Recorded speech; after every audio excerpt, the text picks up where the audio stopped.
हरे कृष्ण मित्रों, मेरे चैनल में आपका हार्दिक स्वागत है। वर्ष 2024 में हमारे देश के प्रधानमंत्री का चुनाव होने वाला है।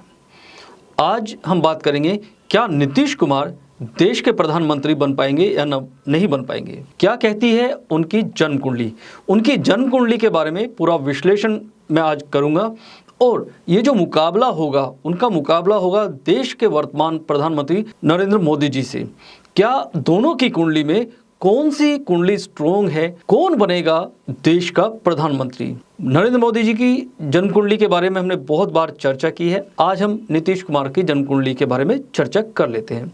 नीतीश कुमार का जन्म 1 मार्च 1951 पटना बिहार में हुआ। यदि हम बात करें कि उनकी जो जन्म कुंडली है वो मिथुन लगन की कुंडली बनती है और लगन उनका जो है वो बुध ग्रह के स्वामित्व में आता है।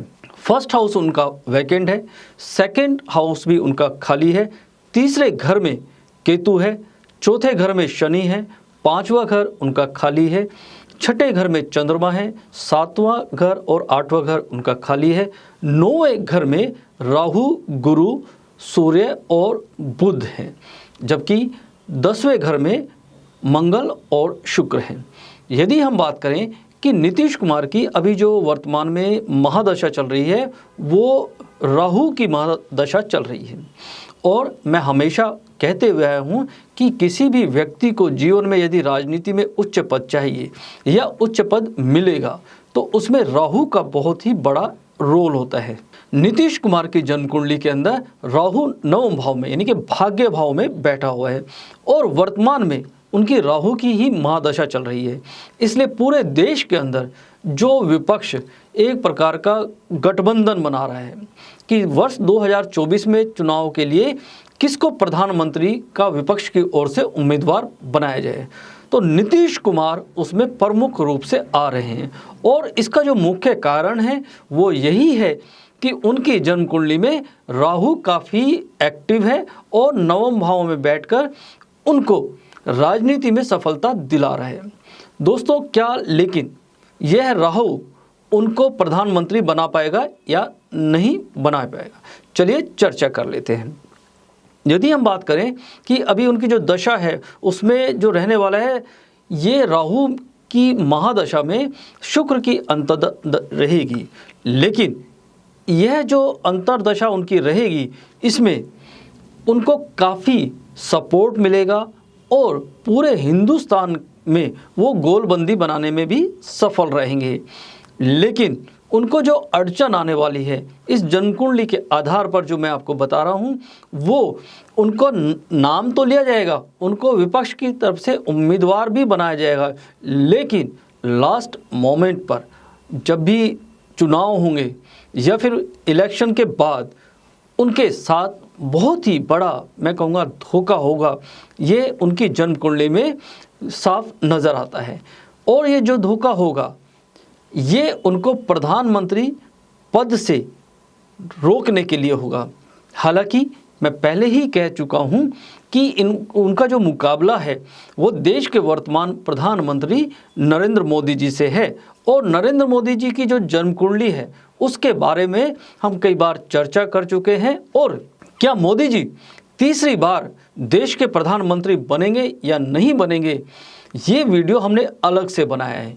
यदि आप जानना चाहते हैं कि नरेंद्र मोदी तीसरी बार प्रधानमंत्री बनेंगे नहीं बनेंगे तो आप हमारे चैनल पर जाकर उन वीडियोस को देख सकते हैं जिसमें हमने नरेंद्र मोदी जी की जन्म कुंडली के बारे में चर्चा की है।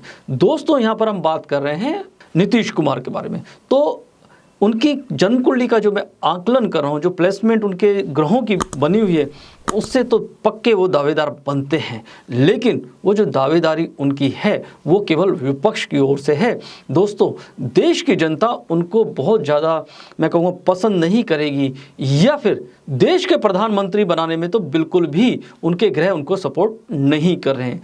तो मेरा जो भविष्यवाणी है नीतीश कुमार के लिए वो यही है कि नीतीश कुमार देश के प्रधानमंत्री बिल्कुल भी नहीं बनेंगे।